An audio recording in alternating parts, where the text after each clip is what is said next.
Welcome to Shri Rajiv Gandhi IAS academy. Friends, இந்த வீடியோவில் மே மாதத்திற்கான முக்கியமான தினங்கள் பார்க்க போகிறோம்.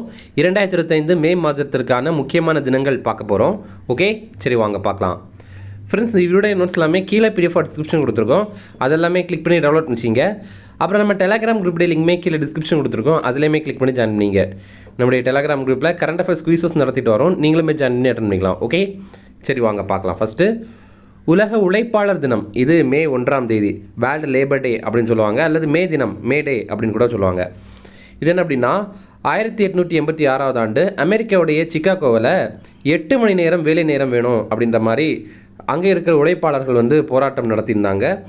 அதோடைய நினைவாக நம்ம மே 1ஆம் தேதியை உலக உழைப்பாளர் தினமாக கடைபிடிக்கிறோம். இந்தியாவில் மே தினம் இது 1923 ஆண்டு மே 1ஆம் தேதி சென்னையில் சிங்காரவேலரால் கொண்டாடப்பட்டது. அடுத்தது குஜராத் மாநில உருவாக்க தினம். இது மே 1ஆம் தேதி. அதே மாதிரி மகாராஷ்டிரா மாநில உருவாக்க தினம் இதுவுமே மே 1ஆம் தேதி தான். 1960 ஆண்டு மே 1ஆம் தேதி பம்பாய் மாகாணத்திலிருந்து இந்த இரண்டையுமே பிரித்து புது புது மாநிலங்களாக உருவாக்கியிருந்தாங்க. பம்பாய் மறுசீரமைப்பு சட்டம் 1960 அதன்படி தான் இது பிரிச்சிருந்தாங்க. அடுத்தது உலக சூறை மீன் தினம். இது மே 2ஆம் தேதி, வேர்ல்டு டூனா டே. அவர் ஓஷன், அவர் டூனா, அவர் ஃபியூச்சர் அப்படிங்கிறது தான் இதோடைய கருப்பொருள். அதாவது என்னென்னா, இந்த சூறை மீன் இருக்குல்ல, இது ரொம்ப முக்கியமானது. கடலில் பிடிக்கப்படுற மீன்களில் அதிகமாகவே இந்த வகை மீன்கள் தான் இருக்குது. 20% மீன்கள் இந்த சூறை மீன்களாக தான் இருக்குது. அது மட்டும் இல்லாமல் இதில் நிறைய சத்துக்களாக இருக்குது. ஒமேகா 3, விட்டமின் B12, அதுக்கப்புறம் ப்ரோட்டீன்ஸ் இதெல்லாம் இருக்குது. இந்த தினம் ஐநா சபையினால் அங்கீகரிக்கப்பட்டது. ஓகேவா, நம்ம ஏதோ ஒரு மீன் தினம் அப்படின்னு அசால்ட்டாக விடக்கூடாது. இதுவுமே ரொம்ப முக்கியமான ஒரு தினம் தான். அடுத்தது உலக பத்திரிகை சுதந்திர தினம். இது மே 3ஆம் தேதி.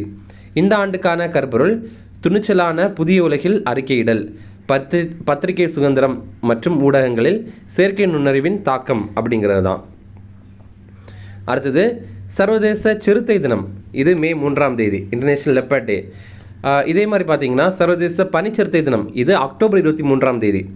சர்வதேச சிவிங்கி புலிகள் தினம், அதாவது சீட்டா அப்படின்னு சொல்கிறோம்ல, அதோடைய தமிழ் பெயர் சிவிங்கி புலிகள் அப்படிங்கிறது தான். அது டிசம்பர் 4ஆம் தேதி. அடுத்தது சர்வதேச புலிகள் தினம், அது ஜூலை 29ஆம் தேதி. அடுத்தது சர்வதேச சிங்கங்கள் தினம், இது ஆகஸ்ட் 10ஆம் தேதி. ஓகே, இதெல்லாம் ரொம்ப முக்கியமானது, கண்டிப்பாக படிச்சுங்க. அடுத்தது உலக தீயணைப்பு வீரர்கள் தினம். இது மே 4ஆம் தேதி. அதே நேரம் தேசிய தீயணைப்பு சேவைகள் தினம், இது நம்ம இந்தியாவில் ஏப்ரல் 14ஆம் தேதி கொண்டாடுறோம். தேசிய தீயணைப்பு சேவைகள் வாரம் அப்படிங்கிறது நம்ம இந்தியாவில் ஏப்ரல் 14ஆம் தேதியிலிருந்து 20ஆம் தேதி வரைக்கும் கொண்டாடுறோம். அடுத்தது சர்வதேச சுரங்க தொழிலாளர்கள் தினம். இதுவுமே மே 4ஆம் தேதி தான். அடுத்தது உலக கை சுகாதார தினம். இது மே 5ஆம் தேதி. இந்த ஆண்டுக்கான தீம் என்ன அப்படின்னா, who save lives, clean your hands அப்படிங்கிறது. இதில் பாருங்கள், WHO அப்படிங்கிறத நம்ம உலக சுகாதார அமைப்பு அப்படின்னும் நினச்சிக்கலாம். அல்லது இந்த ஒரு கருப்பொருளை பார்க்கும்போது ஹூ சேவ் லிவ்ஸ் அப்படின்னா யார் நம்மளுடைய உயிரை பாதுகாப்பாங்க, அதனால் கைகளை க்ளீன் பண்ணுங்க அப்படிங்கிற மாதிரி குறிப்பிடுற மாதிரி நம்ம கன்சிடர் பண்ணிக்கலாம். அடுத்தது உலக ஆஸ்துமா தினம். இது மே 6ஆம் தேதி. மே மாதத்துடைய முதல் செவ்வாய்க்கிழமை நம்ம இதை கொண்டாடுறோம். இந்த ஆண்டு பார்த்திங்கன்னா உலக ஆஸ்துமா தினம் மே 6ஆம் தேதி நம்ம கடைபிடிக்கிறோம். இந்த ஆண்டுக்கான கருப்பொருள் என்ன அப்படின்னா, make inhaled treatment accessible for all அப்படிங்கிறது. இப்போ நம்ம பார்த்துருப்போம் என்னென்னா, இந்த மாதிரி ஆஸ்துமா நோயாளிகள் ஒரு இன்ஹேலேஷனுக்காக ஒன்று வச்சுருப்பாங்க. அந்த மாதிரி ஒரு இன்ஹேல்டு ட்ரீட்மெண்ட் எல்லாருக்குமே கிடைக்கிறது வழிவகை பண்ணுங்க அப்படிங்கிறத தெரிவிக்கிறாங்க. அடுத்தது உலக தடகள விளையாட்டு தினம். இது மே 7ஆம் தேதி. இப்போ பாருங்கள், உலக விளையாட்டு தினம் அப்படின்னு ஒரு தினம் கிடையாது. ஆனால் இப்படி ஒரு தினம் இருக்குது. அமைதி மற்றும் வளர்ச்சிக்கான சர்வதேச விளையாட்டு தினம் அப்படிங்கிறது ஏப்ரல் 6ஆம் தேதி. ஓகேவா, தடகள விளையாட்டு மே 7. அது ஒரு மாதத்துக்கு முன்னாடி நம்ம இந்த விளையாட்டு தினத்தை சர்வதேச அளவில் கொண்டாடுறோம். அது ஏப்ரல் 6ஆம் தேதி. இந்தியாவில் தேசிய விளையாட்டு தினம் ஆகஸ்ட் 29ஆம் தேதி நம்ம கொண்டாடுறோம். ஃப்ரெண்ட்ஸ், நம்ம ராஜீவ் காந்தி ஐஏஎஸ் அகாடமியில் டிஎன்பிஎஸ்சிக்கு தேவைப்படுற பாடப்புத்தகங்கள் எல்லாமே இருக்குது. எல்லாமே தமிழில் இருக்குது, அதே மாதிரி இங்கிலீஷில் இருக்குது. நீங்கள் இதை மொத்தமாகவும் வாங்கிக்கலாம், அல்லது உங்களுக்கு தேவைப்படுற புத்தகங்கள் மட்டும்தான் வேணும் அப்படின்னா கூட நீங்கள் கால் பண்ணி ஆர்டர் பண்ணி வாங்கிக்கலாம். நீங்கள் தமிழ்நாட்டில் எங்கே இருந்தீங்க அப்படின்னாலும் நாங்கள் உங்களுக்கு இதை கொரியர் மூலமாக சென்ட் பண்ணி தந்துடுவோம். அதே மாதிரி நீங்கள் சென்னையில் அண்ணா நகரில் இருக்கிறீங்க அப்படின்னா நம்முடைய ஸ்டடி ஹால் வசதி நீங்கள் பயன்படுத்திக்கலாம். இங்கே ஏசி வசதி இருக்குது, ஒய்ஃபை வசதி இருக்குது, அதே மாதிரி லைப்ரரி வசதி கூட இருக்குது. அடுத்தது எல்லை சாலைகள் அமைப்பு உருவாக்க தினம், இது மே 7ஆம் தேதி. பிஆர்ஓ, அதாவது பார்டர் ரோடு ஆர்கனைசேஷன், அந்த அமைப்புடைய உருவாக்க தினம். இது 1960ஆவது ஆண்டு மே 7ஆம் தேதி உருவாக்கியிருந்தாங்க. இது எந்த அமைச்சகத்துக்கு கீழே வருது அப்படின்னா மத்திய பாதுகாப்புத்துறை அமைச்சகத்துக்கு கீழே தான் வருது. நம்ம இந்தியாவுடைய எல்லைகள் இருக்குல்ல, அங்கே வந்து ரோடு போடுற அமைப்பு இந்த ஒரு அமைப்பு தான். அடுத்தது உலக தலசீமியா தினம், இது மே 8ஆம் தேதி. ஹீமோகுளோபினுடைய உற்பத்தியை பாதிக்கிற ஒரு மரபணு நோய் தான் இந்த ஒரு நோய். இந்த ஆண்டுக்கான கருப்பொருள் தலசீமியாவுக்கு எதிராக ஒன்றிணைதல், சமூகங்களை ஒன்றிணைத்தல், நோயாளிகளுக்கு முன்னுரிமை அளித்தல் அப்படிங்கிறது தான். அடுத்தது உலக செஞ்சிலுவை தினம், இது மே 8ஆம் தேதி. ரெட் கிராஸ் டே, இது மே 8ஆம் தேதி. இதில் பார்த்தீங்கன்னா ஹென்ரி டுனாட் அப்படிங்கிறவர் தான் இந்த international committee of the red cross அப்படிங்கிற ஒரு அமைப்பை தொடங்கினவர். அந்த ஹென்ரி டுனாட் இருக்கார்ல, அவருடைய பிறந்தநாள் தான் இந்த மே 8ஆம் தேதி. 1828ஆவது ஆண்டு இவர் சுவிட்சர்லாந்து நாட்டுடைய ஜெனீவாவில் பிறந்திருப்பார். இது மட்டும் இல்லாமல் அமைதிக்கான நோபல் பரிசு வென்ற முதல் நபரே இவர் தான். அடுத்தது தேசிய தொழில்நுட்ப தினம், இது வந்து மே 11ஆம் தேதி. 1998ஆவது ஆண்டு பொக்ரான் அணுகுண்டு சோதனை வெற்றி தினம் தான் இந்த மே 11ஆம் தேதி. இந்த ஆண்டுக்கான கருப்பொருள் என்ன அப்படின்னா யந்திரா அப்படிங்கிறது. யந்திரா அப்படின்னா Yugantar for advancing new technology research and acceleration அப்படிங்கிறது. அடுத்தது சர்வதேச செவிலியர்கள் தினம், இது மே 12ஆம் தேதி. இன்டர்நேஷனல் டே ஆஃப் நர்சஸ், இந்த ஆண்டுக்கான கருப்பொருள் நமது செவிலியர்கள் நமது எதிர்காலம், செவிலியர்களை பராமரிப்பது பொருளாதாரத்தை வலுப்படுத்துகிறது அப்படிங்கிறது தான். ஃப்ரெண்ட்ஸ், இப்போ பாருங்கள், நம்ம எதனால் கருப்பொருளாக சேர்த்து படிக்கணும், அந்த டேட்டை மட்டும் படிச்சுட்டு போனால் போதுமே அப்படின்னா அப்படி கிடையாது. எக்ஸாமில் எப்படி கேட்குறாங்கன்னா ஸ்டேட்மெண்ட் 1 ஸ்டேட்மெண்ட் 2 அப்படின்னு கொடுத்துட்டு சர்வதேச செவிலியர்கள் தினம் மே 12ஆம் தேதி கொண்டாடப்படுது அப்படிங்கிறது ஃபஸ்ட்டு ஸ்டேட்மெண்ட். ரெண்டாவது ஸ்டேட்மெண்ட்டில் இந்த கருப்பொருளை கொடுத்துட்றாங்க. கொடுத்துட்டு நமக்கு 1 மட்டும் சரி, 1 2 சரி, 1 சரி 2 தவறு, அந்த மாதிரியெல்லாம் நமக்கு ஆப்ஷன் கொடுக்குறாங்க. ஓகேவா? அடுத்தது புத்த பூர்ணிமா, இது மே 12ஆம் தேதி. இது புத்தருடைய பிறந்தநாள். புத்தர் வந்து கிமு 623ஆம் ஆண்டில் பிறந்தார் அப்படின்னு கருதப்படுது. அவர் பிறந்த இடம் நேபாளத்துடைய லும்பினி. அவர் மறைந்த இடம் உத்தரப்பிரதேசத்துடைய குஷி நகர். அடுத்தது சர்வதேச குடும்பங்கள் தினம், இது மே 15ஆம் தேதி. அதே உலக குடும்பங்கள் தினம் அப்படின்னு நம்ம ஜனவரி 1ஆம் தேதியை கடைபிடிக்கிறோம். அதே நேரம் உலக பெற்றோர்கள் தினம் அப்படின்னு ஜூன் 1ஆம் தேதியை கடைபிடிக்கிறோம். இல்லை பாருங்கள், முதல்ல பெற்றோர்கள் அப்படின்னா நம்ம அம்மா அப்பா அவங்க தான். ஆனால் குடும்பம் அப்படின்னு பார்க்கும்போது நமக்கு எல்லாரையுமே சேர்த்து தான் வரும். அம்மா அப்பா, பாட்டி தாத்தா, தம்பி தங்கை, அந்த மாதிரி. இதில் நம்ம 2 தினங்கள் இந்த மாதிரி கொண்டாடுறோம். நம்மளால் இது கன்ஃபியூஸ் ஆகும். ரெண்டையுமே நீங்கள் தெளிவாக பார்த்துங்க. சர்வதேச குடும்பங்கள் தினம், உலக குடும்பங்கள் தினம், இது வந்து ரெண்டுமே ஒரே பொருள் தான். ஆனால் வந்து இந்த மாதிரி 2 தினங்களாக மாற்றி மாற்றி கொண்டாடுறாங்க. அடுத்தது ஐநா சபையின் உலக சாலை பாதுகாப்பு வாரம், இது மே 12ஆம் தேதியிலிருந்து 18ஆம் தேதி வரைக்கும். நம்ம இந்தியாவில் தேசிய சாலை பாதுகாப்பு வாரம் அப்படிங்கிறது ஜனவரி 11ஆம் தேதியிலிருந்து 17ஆம் தேதி வரைக்கும் கடைபிடிக்கிறோம். அடுத்தது உலக வலசை பறவைகள் தினம், இது மே 10ஆம் தேதி. இந்த ஆண்டுக்கான கருப்பொருள் பகிரப்பட்ட இடங்கள், பறவைகளுக்கு உகந்த நகரங்கள் மற்றும் சமூகங்களை உருவாக்குதல் அப்படிங்கிறது தான். இந்த தினத்தை நம்ம அக்டோபர் 11ஆம் தேதியும் கொண்டாடுறோம், இந்த வலசை பறவைகள் தினம் அப்படிங்கிறது. இது பார்த்திங்கன்னா ஒரு ஆண்டை 2 தினங்கள் வந்து கொண்டாடுறோம் அப்படிங்கிறது. அடுத்தது தேசிய டெங்கு தினம், இது மே 16ஆம் தேதி. டென்வி அப்படிங்கிற வைரஸ்னால தான் இந்த டெங்கு வந்து ஏற்படுது. ஏடிஸ் கொசுக்கள் மூலமாக இது பரவுது. அடுத்தது சிக்கிம் மாநில தினம், இது மே 16ஆம் தேதி. சிக்கிம் இந்தியாவுடைய 22வது மாநிலமாக 1975ஆவது ஆண்டு உருவாகியிருந்தது. 36வது அரசியலமைப்பு சட்ட திருத்தம் 1975 மூலமாக தான் இது உருவாக்கப்பட்டது. சிக்கிமுடைய தலைநகர் வந்து கேங்டாக் அப்படிங்கிறது. பொதுவாகவே இந்த வடகிழக்கு மாநிலங்கள் இருக்குல்ல, அதோடைய தலைநகரங்கள் எல்லாமே படித்து வச்சிங்க. ஏன்னா எக்ஸாமில் அது அதிகமாக கேட்குறாங்க. அடுத்தது தேசிய அழிந்து வரும் உயிரினங்கள் தினம், இது மே 16ஆம் தேதி. இது மே மாதத்துடைய 3வது வெள்ளிக்கிழமை. அடுத்தது உலக தொலைத்தொடர்பு தினம், இது மே 17ஆம் தேதி. இன்டர்நேஷ்னல் டெலிகம்யூனிகேஷன் யூனியன் அப்படிங்கிற ஒரு அமைப்பு, அது மே 17ஆம் தேதி 1865ஆவது ஆண்டு உருவாக்கியிருப்பாங்க. இதோடைய தலைமையகம் சுவிட்சர்லாந்து நாட்டுடைய ஜெனீவா.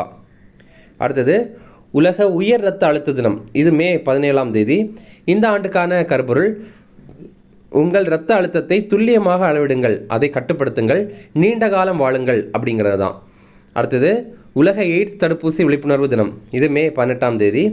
அதே நேரம் உலக எய்ட்ஸ் விழிப்புணர்வு தினம் அப்படிங்கிறது டிசம்பர் 1ஆம் தேதி. இரண்டுமே வேறு வேறு தினங்கள். அடுத்தது உலக அருங்காட்சியகங்கள் தினம், இது மே 18ஆம் தேதி. இந்த ஆண்டுக்கான கருப்பொருள் வேகமாக மாறி வரும் சமூகங்களில் அருங்காட்சியகங்களின் எதிர்காலம் உள்ளது அப்படிங்கிறது தான். அடுத்தது உலக தேனீக்கள் தினம், இது மே 20ஆம் தேதி. இந்த ஆண்டுக்கான கருப்பொருள் இயற்கையால் ஈர்க்கப்பட்டு நம் அனைவரையும் வளர்க்கும் தேனீ அப்படிங்கிறது தான். ஸ்லோவேனியாவில் நவீன தேனீக்கள் வளர்ப்பு முறையுடைய முன்னோடியாக இருந்த அண்டோன் ஜன்சா அப்படிங்கிறவருடைய பிறந்த தினம் தான் இந்த மே 20. அதனால தான் நம்ம உலக தேனீக்கள் தினமாக இந்த தினத்தை கடைபிடிக்கிறோம். அடுத்தது முள்ளிவாய்க்கால் நினைவு நாள், இது மே 18ஆம் தேதி. என்னாச்சு அப்படின்னா ஈழப்போர் ரொம்ப காலமாக நடந்துகிட்டே இருந்தது. 2009ஆவது ஆண்டு மே 18ஆம் தேதி இலங்கையுடைய முள்ளிவாய்க்கால் அப்படிங்கிற கிராமத்தில் இது முடிவடைந்தது. இது எதனால் இந்த போர் வந்துச்சு அப்படின்னா, இலங்கையுடைய வடகிழக்கு பகுதியில் தமிழீழம் அப்படிங்கிற பேரில் தனிநாடு எங்களுக்கு வேணும் அப்படின்ற மாதிரி இலங்கையில் இருக்கிற தமிழர்கள் கோரிக்கையை விடுத்திருந்தாங்க. அதனால அந்த கோரிக்கை அவங்க அந்த அரசு ஏற்றுக்கொள்ளாமல் அது சண்டையாக மாறி சண்டை போராகி நிறைய பேர் இறந்தாங்க. 1983 2009 வரைக்கும், அதாவது 1983 2009 வரைக்கும் தமிழீழ விடுதலை புலிகள் உட்பட ஈழ இயக்கங்கள் ஆயுத போராட்டத்தில் ஈடுபட்டிருந்தாங்க. அடுத்தது உலக தேநீர் தினம், இது மே 21ஆம் தேதி. இந்த ஆண்டுக்கான கருப்பொருள் சிறந்த வாழ்க்கைக்கான தேநீர் அப்படிங்கிறது தான். 2024ஆவது ஆண்டில் இந்த தேநீர் ஏற்றுமதி இருக்குல்ல, இதில் முதலிடம் பிடித்தது கென்யா, 2ஆம் இடம் பிடித்தது இந்தியா. அடுத்தது தேசிய தீவிரவாத எதிர்ப்பு தினம், இது மே 21ஆம் தேதி. இது ராஜீவ்காந்தி மறைந்த தினம். 1991ஆவது ஆண்டு மே 21ஆம் தேதி அவர் மரணமடைந்தார். காஞ்சிபுரம் மாவட்டம் ஸ்ரீபெரும்புதூரில் தான் இவர் படுகொலை செய்யப்பட்டார். அடுத்தது உலக உயிரி பன்முகத்தன்மை தினம், இது மே 22ஆம் தேதி. இது ரொம்ப முக்கியமானது. International day of biological diversity, biodiversity day அப்படின்னு கூட இதை சொல்லுவாங்க. இந்த ஆண்டுக்கான கருப்பொருள் இயற்கையுடனான இணக்கம் மற்றும் நிலையான வளர்ச்சி அப்படிங்கிறது தான். அடுத்தது உலக ஆமைகள் தினம், இது மே 23ஆம் தேதி. நம்ம இந்தியாவில் அதிகமாக இந்த 5 வகை ஆமைகள் பார்க்கலாம். ஒன்று கிரீன் டர்ட்டில், இன்னொன்று லாகர்ஹெட் டர்ட்டில், இன்னொன்று ஹாக்ஸ்பில் டர்ட்டில், இன்னொன்று ஆலியோரிட்லி டர்ட்டில், அப்புறம் லெதர் பேக் டர்ட்டில், இதெல்லாம். அடுத்தது உலக தைராய்டு தினம், இது மே 25ஆம் தேதி. தைராய்டு கழுத்து கீழே அமைந்திருக்கிற ஒரு சிறிய சுரப்பி. அது ஒழுங்காக உற்பத்தி பண்ணலை, அதாவது இந்த தைராய்டு சுரப்பி ஒழுங்காக தைராய்டு உற்பத்தி பண்ணலை அப்படின்னா அதன் மூலமாக நிறைய ப்ராப்ளம் வரும். அப்போ அது சம்மந்தமான ஒரு விழிப்புணர்வை ஏற்படுத்தணும் அப்படிங்கிறதுக்காக தான் இந்த ஒரு தினம். இந்த ஆண்டுக்கான கருப்பொருள் ஆரம்பகால கண்டறிதல் மற்றும் சிகிச்சையில் கவனம் செலுத்துங்கள் அப்படிங்கிறது தான். அடுத்தது உலக கால்பந்து நாள், இது மே 25ஆம் தேதி. 1924ஆவது ஆண்டு மே 25ஆம் தேதி உலக நாடுகள் சார்பாக கால்பந்து விளையாட்டு ஒலிம்பிக் போட்டிகளில் விளையாடியிருந்தாங்க. இது எங்கே அப்படின்னா பாரிஸில் தான் அந்த டைமில் ஒலிம்பிக் போட்டி நடைபெற்றது. அடுத்தது போன ஆண்டு 2024ஆவது ஆண்டு இந்த நிகழ்வு நடந்து 100 ஆண்டுகள் நிறைவு பெற்றிருக்குல்ல. அப்படி கூட பாருங்களேன், போன ஆண்டு கூட ஒலிம்பிக் போட்டி நடைபெற்றது, அதுவுமே பாரிஸில் தான் நடைபெற்றது. இப்போ உங்களுக்கான கேள்வி, போன ஆண்டு நடைபெற்ற ஒலிம்பிக் போட்டி எத்தனையாவது பதிப்பு அப்படிங்கிறது உங்களுக்கு தெரியும்னா கமெண்ட்ஸில் சொல்லுங்கள். அப்போது போன ஆண்டு தான் ஐநா சபை என்ன பண்ணாங்கன்னா, இதை நம்ம நினைவு கூற விதமாக மே 25ஆம் தேதியை உலக கால்பந்து தினமாக நம்ம கடைபிடிக்கிறோம் அப்படின்னு அறிவித்திருந்தாங்க. அடுத்தது உலக பட்னி தினம், இது மே 28ஆம் தேதி. இந்த ஆண்டுக்கான கருப்பொருள் மீள்தன்மையை விதைத்தல் அப்படிங்கிறது. சோவிங் ரிசலன்ஸ். இப்போது ரிசலன்ஸ் அதாவது மீள்தன்மை அப்படின்னா என்னதான் அடிபட்டாலும் இல்லைனா என்னதான் நம்ம பாதிப்புக்குள்ளானாலும் அதிலிருந்து மீண்டு வர்றது தான் இந்த ரிசலன்ஸ், மீள்தன்மை அப்படிங்கிறது. அடுத்தது உலக வறுமை தினம் அப்படிங்கிறது அக்டோபர் 17ஆம் தேதி. உலக உணவு தினம் அப்படிங்கிறது ஒரு நாளுக்கு முன்னாடி அக்டோபர் 16ஆம் தேதி. இந்த 3 தினங்களுமே நமக்கு எக்ஸாமில் முக்கியம்தான்.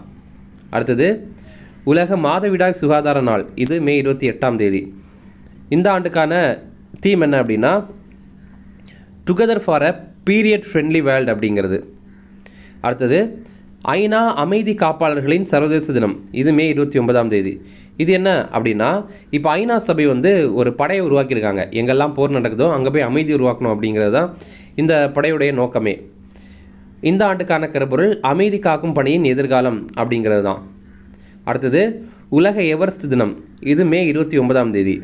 இது எவரெஸ்ட் சிகரத்தை முதல் முறையாக மனிதன் ஏறிய தினம் தான் இந்த தினம். 1953 ஆண்டு மே 29 ஏறியிருந்தாங்க. யார் அப்படின்னா நியூசிலாந்தை சேர்ந்த எட்மண்ட் ஹில்லரி மற்றும் நேபாளை சேர்ந்த டென்சிங் நோர்கே ஷெர்பா, இவங்க 2 பேரும் இணைந்து. அடுத்தது கோவா மாநில தினம்.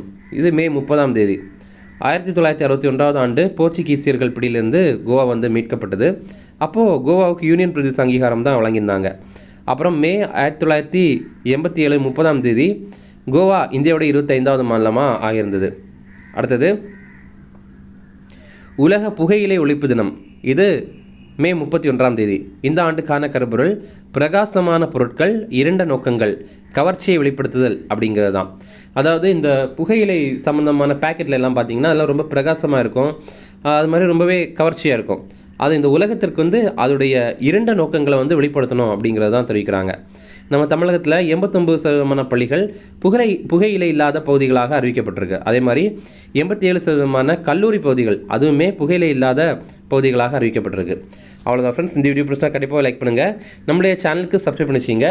கண்டிப்பாக ஒரே ஒரு லைக் மட்டும் பண்ணுங்கள், அதுதான் நமக்கு மோட்டிவேஷனாக இருக்கும். இதே மாதிரி நிறைய வீடியோ போடுறதுக்கு ஒரு மோட்டிவேஷனாக இருக்கும். Okay, thank you.